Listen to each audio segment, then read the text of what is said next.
Hey everybody, Dirili here. Thank you so much for joining me for another reading of Code Realize, Guardian of Rebirth. We are on part 3 now, and there was no real break, so it's still chapter 1. It's just my part 2 of it. So let us carry on. We approach a huge gate. Beyond it, I see many buildings. The gate is crowded with people, and a line is waiting to get through the checkpoint. We join the long line. Finally, it is our turn. I'm a little nervous.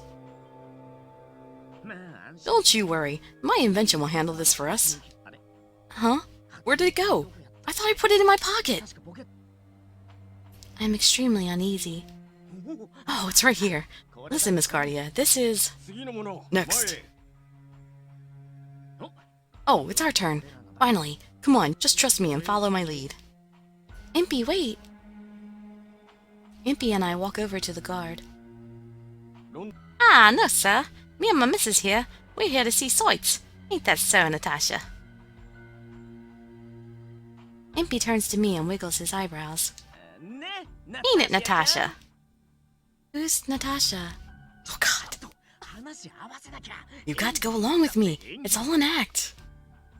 You have to tell me things like this beforehand. It's called ad-libbing. It's an important life skill, Cardia. Cardia? I thought you said your wife's name was Natasha. I'm afraid I'm going to have the two of you detained for suspicious activity. The other guards begin to surround us. I feel someone staring at me and turn. Lupin is watching us with a look of disbelief and frustration. Looks like we're cornered in a dead end. It seems more like we cornered ourselves. And at full run, no less. However, I have prepared a secret weapon just in the event of, events like this. A weapon? The guards stand back warily as Impy holds up a tiny tube over his head. Yes, once the light of this hypothesis device shines upon you, you won't be able to resist any command I give you. What? If you had something like that all along, why didn't you use it sooner? Take this, Hypno Flash! What kind of joke is this? Huh? Hold on. It's supposed to light up really bright. Maybe the flashbulb wasn't adjusted. Impy fiddles with the tube. Impy, I think we might be in trouble. The guards circle around us, blocking our way and ready to attack. They're going to get us. You're coming with us to the station. Come quietly or things will get rough. Hold on there. I think you've invited everyone to this little party here. But, ha! You don't know what you're up against. The engineer has one ace up his sleeve. Don't underestimate my genius. What's your last idea? It's... Impy suddenly grabs me and lifts me up off the ground. Run! After them!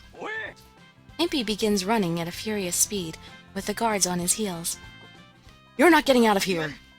Impy doesn't stop running, not even with guns pointed at him. He flies past everyone. Here we go! He leaps up, flying over the guards' heads. They'll never catch us, Miss Cardia. I see. Run, Impy, run like the wind! Impy somehow picks up speed. I'm impressed with his physical abilities. But this hardly counts as an ace for a genius engineer to play. He runs for a while, and once we are both certain that the guards have lost us, he lets me down. Phew, that was close. Luckily, my brave action saved the day. Yeah, I suppose it did. I see his satisfied expression and can't bring myself to mention that his actions were what caused all the trouble as well. You're very fast. Perhaps even faster than the automobile that we rode here. I'm the sort of man who can get things done when it's called for. What do you think? Are you deeper in love with me? No, I wasn't in love with you to begin with.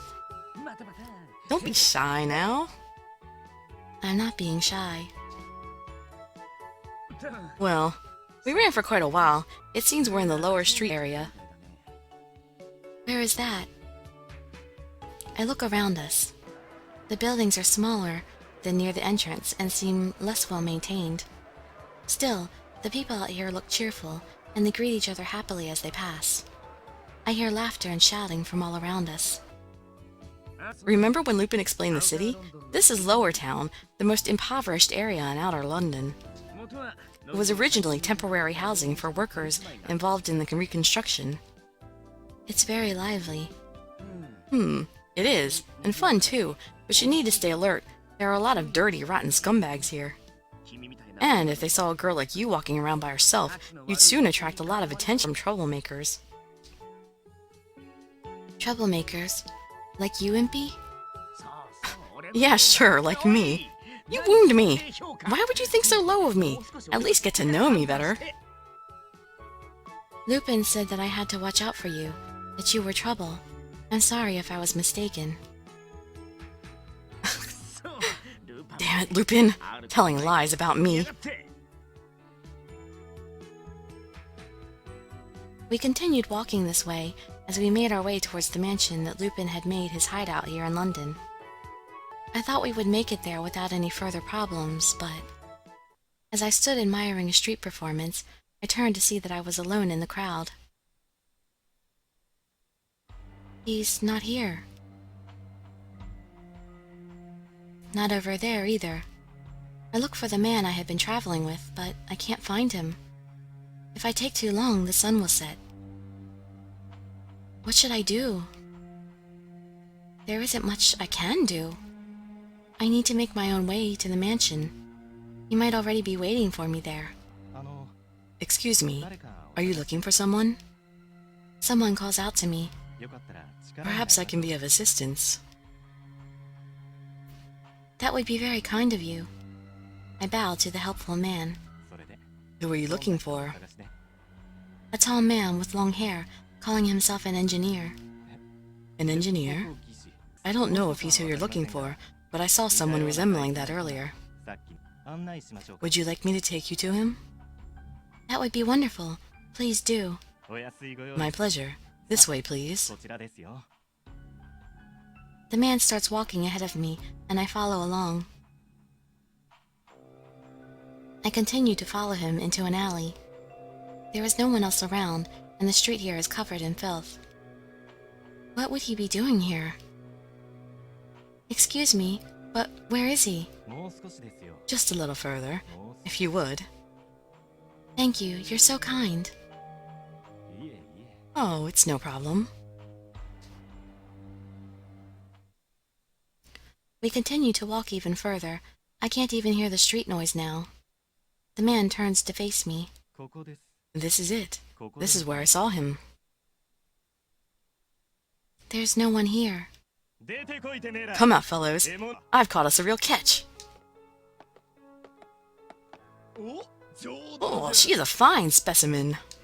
She'll be worth a lot, that's for sure. Two men appear from the shadows behind him. They must be friends of the kind man. Worth a lot. What are you talking about? We're talking about you, my dear. The man reaches out to me. With fear and memory bursting through me, I back away. Don't touch me! Oh, this is nice. Very nice. The men draw closer, and I try to back up. Soon my back hit the wall. I don't know what these men intend to do, but it's surely something I won't welcome. There is nowhere to run. I start to panic and look around. There's no use shouting. Nobody around here is going to help you. The man reaches out again, and I flinch. He grabs my shirt and tries to rip it open. No! Don't touch me! Huh, your skin is so smooth. Your hand! Look! Smoke is rising from the skin of the man who had touched me. It's hot! He starts to scream and rolls on the ground, clutching his hand as a burning odor begins to fill the area. What's happening? What trick is this? I don't know, but watch her. She's not what she seems. Ah! She started burning me the moment I touched her! Witch! Monster! I told you not to touch me. The other two men pull out their knives and slowly approach me. There's no escape. I wonder if the knives would melt if they touched me, or if they would still hurt. Die! The man rushes his knife high. Close your eyes and cover your ears! I hear a voice shout, and something lands on the ground between myself and the man. There is a burst of intense light and sound when the object hits the ground. I had quickly covered my eyes and ears as instructed, but the intensity still makes me dizzy for a moment. I lose my balance and fall over, but oddly, I fail to hit the ground. You're all right now. Open your eyes, slowly.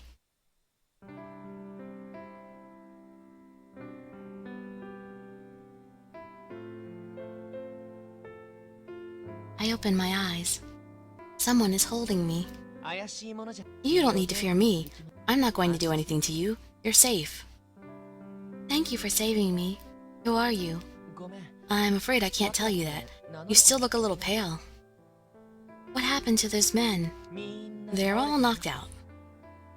Are they dead? No, just unconscious. When the senses receive extreme stimulation, the mind shuts off for a while in reaction. Good. You're very compassionate to worry about men who were attacking you. Though I have to admit, that gem... excuse me. It's rude of me to stare at a woman's chest, bejeweled or no. I meant no respect. He gently releases me. This is no place for a girl like you. It's not safe here. Besides, you must always be suspicious of strangers, especially in places like this. I see. I'll escort you back to the main street. We don't want anything to happen to you. Thank you, but can I trust you? You're a stranger too. Oh, yes, well, perhaps you could make an exception in my case. He starts walking back up the alley, and I follow along, fixing my clothing. His face seems so familiar. After we walk a while, I hear the city. Well then, I think you'll be safe here. Do be careful.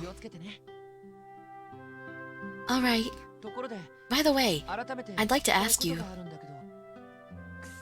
Damn, where did he go? He's got to be hiding around here somewhere. Search carefully. I stiffen in reaction to the angry shouting coming towards me. Could they be more of the men who had tried to kidnap me? Now, they're already this close? They're faster than I anticipated. What? Where is he? Frankenstein! I know you're here somewhere! The name shocks me into recognition, and I stare up at the man with me. I remember now. You're the wanted man. Yeah. You've pegged me. I'm the criminal, Victor Frankenstein. He laughs without humor, then narrows his eyes behind his glasses. You're being followed. What are you talking about? This way. Frankenstein suddenly takes my hand and begins running. Wait, Mr. Frankenstein, what do you mean I'm being followed? Aren't you the one being chased? Just call me Victor. Of course I'm being pursued, but someone seems to be after you as well. Pursued by the police? No, the yard is only after me. You're being followed by a different, much scarier group. Who? Twilight. Victor doesn't respond to any more of my questions, and we continue running. After we have run through the maze-like warren of alleys, he finally comes to a stop. I wonder if we've lost them. Victor, are you all right? I'm fine, but it's impressive. You're not out of breath at all. That must be the power of that gem at work. The gem? Oh, I mean, it's nothing. Don't worry about it. Victor, are you really the same Victor Frankenstein on the wanted posters? Yes, that's my name, no doubt about it. But I swear I committed no crime. I doubt you'd believe me since we only just met. But I'm innocent. I didn't do anything. There are people who want to have me painted as a criminal. Who would do that? The British government. They want to. Victor abruptly stops talking. He looks behind me, his eyes round in surprise. What's the matter? Watch out! Victor suddenly pushes me down. At the same time, I hear a strange noise. I turn behind me to look and see a man wearing a bizarre bird-like mask, pointing a blade straight at me. I take it you're a Cardia. What? Duck! As the man raises his sword again, Victor throws a glass tube full of liquid. I feel a blast of heat and hear a muffled sound. It's probably the same thing he used to save me earlier. However, the masked man jumps away quickly to avoid the explosion. Victor takes my hand and throws 2 more tubes at the other man. Explosions go off one after another. Through the rising black smoke, I see the mysterious man on the ground. We better run while we can. There will be others here soon. We've got to get away from here. Victor begins running, and I follow. I continue to chase after him until we arrive at a large street. Compared to the impoverished area, this place is much cleaner and better organized. It's probably a street in Midtown, like Lupin explained to me. Oh, we should be safe here in public. They shouldn't come after us now. Victor, are you all right? No, I'm just a little out of shape. I'm an academic, so I'm not used to heavy physical exertion. Victor catches his breath and looks at me. Anyway, I'm glad no one got hurt and we managed to get away. I nod in agreement. Thank you for saving me, twice. There's no need to thank me. I acted of my own accord. But I am curious. Aren't you going to try to flee now? Why would I run from you now? Why? Because I'm a wanted criminal. Wouldn't it be natural to scream and shout or go running to the police? Should I? No, it's nothing like that at all. You're a good person who saved me, and I'm on the run as well. Victor smiles a little. I see. Allow me to formally introduce myself. My name is Victor Frankenstein. I used to be a government alchemist. I know, I read the poster. It said that you were behind a terrorist attack on a factory. I've been falsely accused. I didn't do it. I know you have no reason to believe me right away, but... I believe you. What? It's wrong not to trust someone who has risked his own safety to save me not once, but twice. Thank you. I'm glad someone believes me. I'm the one who should be thanking you. I never introduced myself either. I'm Cardia. I give him a short introduction of my origins and my reasons for being in London. Unlimited energy, or logium. Is that the gem underneath your skin? That's what Lupin said. Lupin? But I see. Victor appears to think something over, then looks right at me. Cardia, I have a suggestion. I would like you to let me examine your body. Why? Do you want to see me naked? What? No! I mean, examine it as a doctor. I see. I do practice medicine. I have knowledge of chemistry and alchemy. I believe I can be of help to you. I'd like you to at least let me try. I can see in his eyes that he's not lying, but... I think we'll stick with Lupin as much as possible, so... Well, I don't know, I kind of want to allow it. I want to see what he can come up with something. Alright, I'd like you to try. Thank you! I think I can help you. Victor smiles and looked relieved. I'm glad. I wasn't sure you would accept my help, since we only just met. Thank you. I do have one question, though. Why are you going through so much trouble to help me? Oh, it's because I think you can help me with something too. I can? Yes, I've been on the run for quite some time now. It's only a matter of time before they catch me. I'd like you to let me hide out at this Lupin's mansion if possible. He gives me a plaintive look. I think for a while before I speak. It's not my home, so it isn't my place to decide anything like that. I'll ask Lupin. I think he'll say yes. Because he's a hero. This man, you really do trust him. I feel a tickle in my chest, like a butterfly, and take a paper from my pocket. Victor asks what it is, and I tell him that it's a map. Lupin gave me this so I could find my way there, in case we were separated. What is it, Cardia? I don't know where we are now, though. Let me see. According to the map, we should go down this street. Victor and I walk along the street together, the moonlight shining through the leaves of the trees. It's funny to me to see forests and hills enclosed within the city's walls. This is a very nice area. The more wealthy people have their estates and vacation homes here.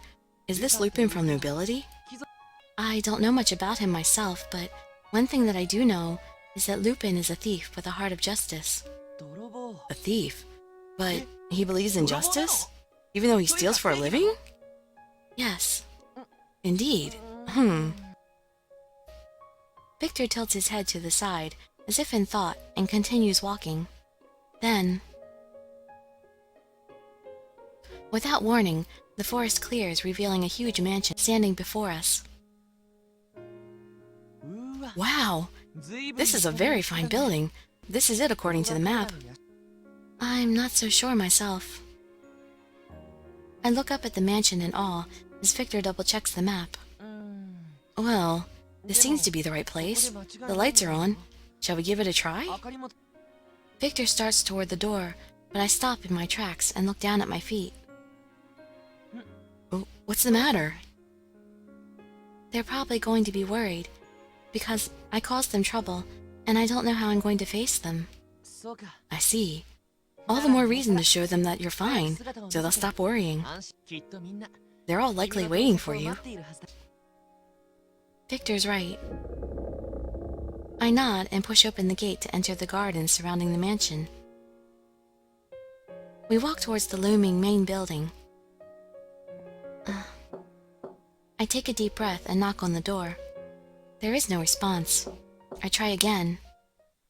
Again, no reaction. No matter how much I knock, nobody answers the door. I push on it slightly, and the door swings open with a creak. Huh? It's open. That seems a bit careless. Wait, something's wrong. I'll go ahead, you follow me. He pushes the door open, and we can see inside into a huge foyer.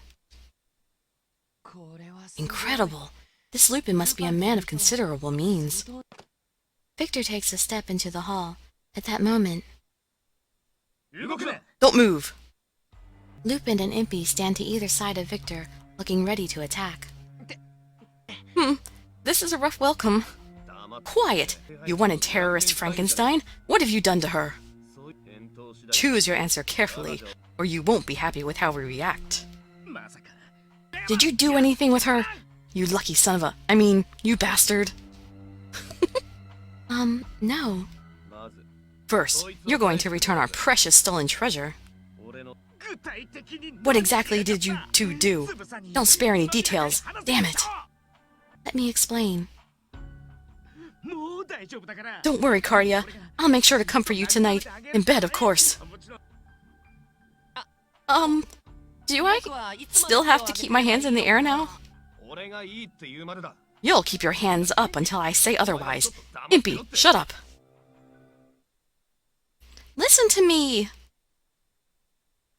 Lupin, Impy, and Victor all look at me in surprise at my sudden outburst.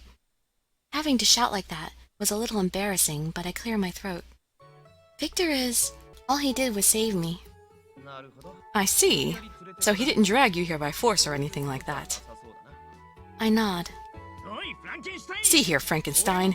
If you lay one finger on my girl, you'll be in a world of... Ow! What the hell did you hit me for, Lupin? What if you were to damage my genius mind?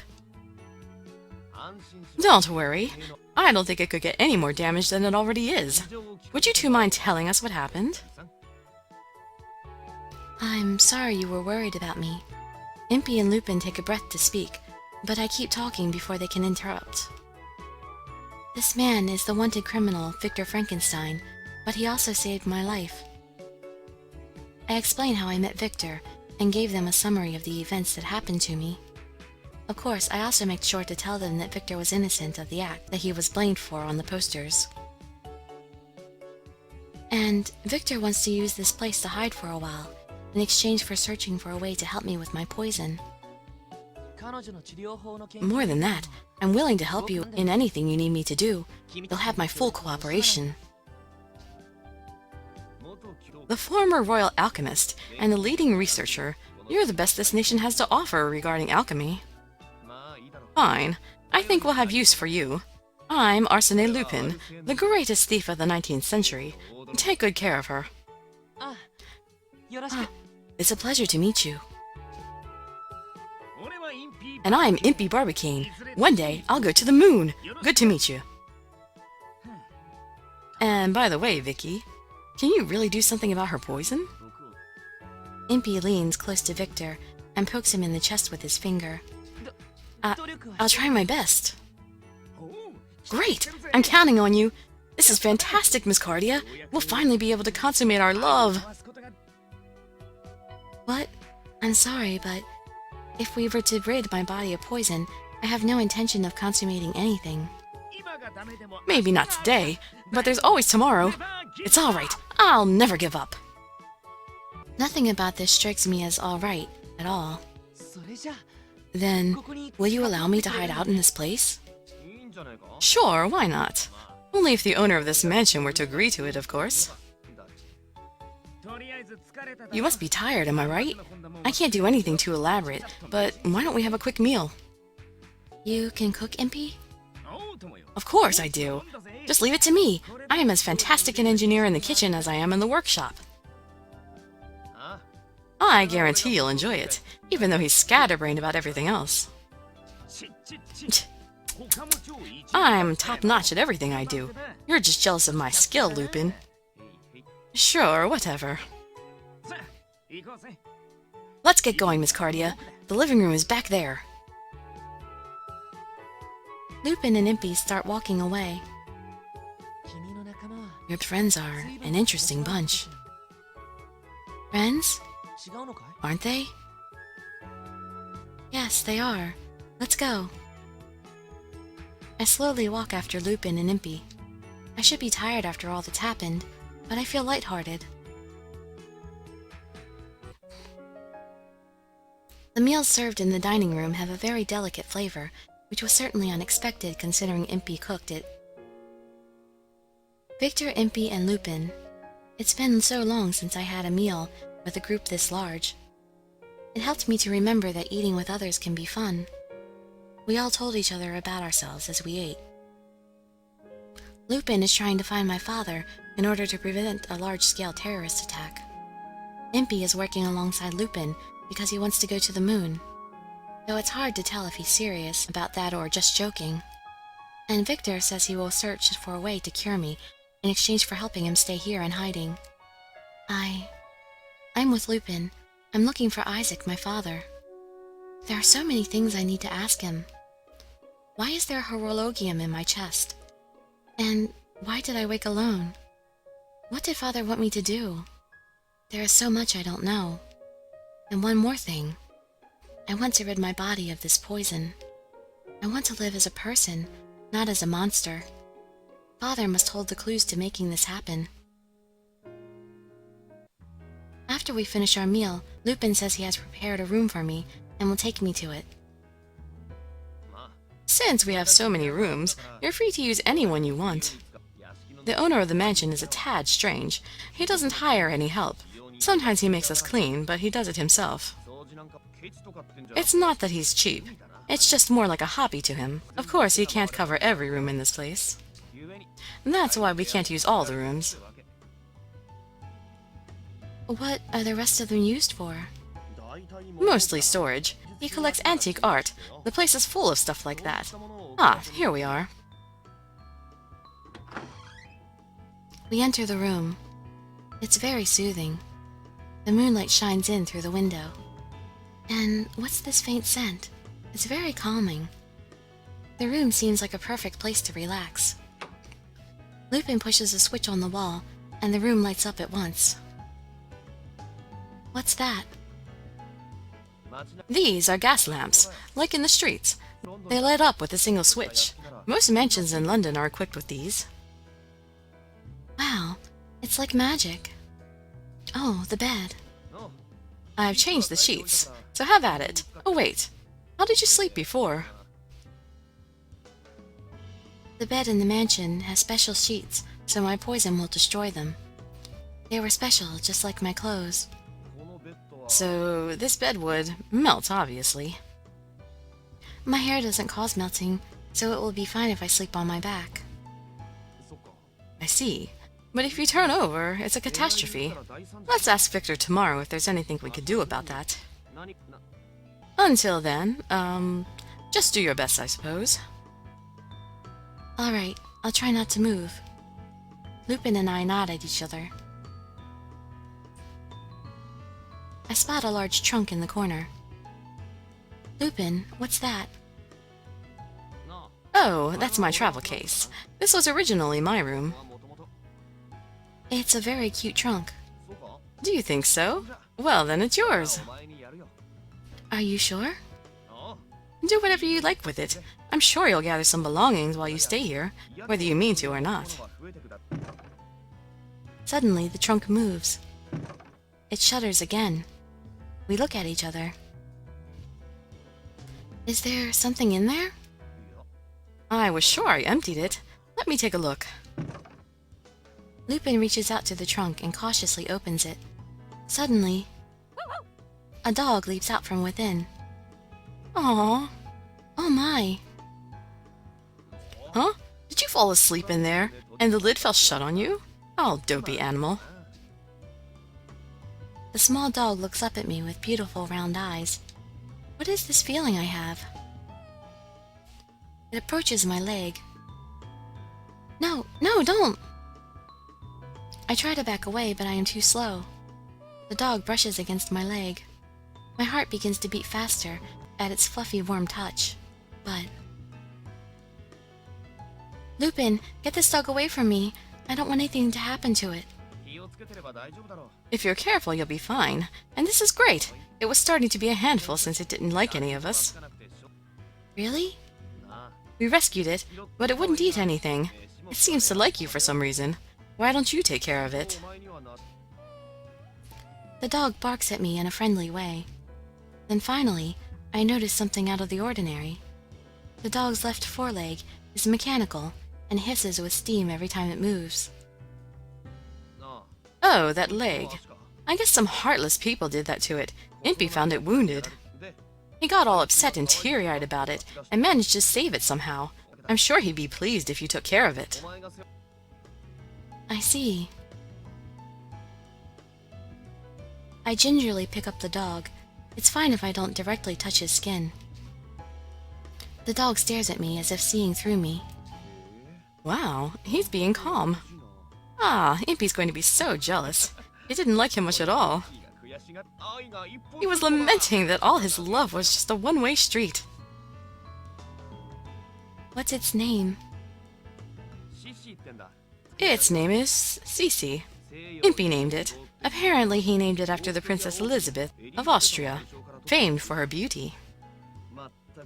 But you know what a womanizer he is. Cece.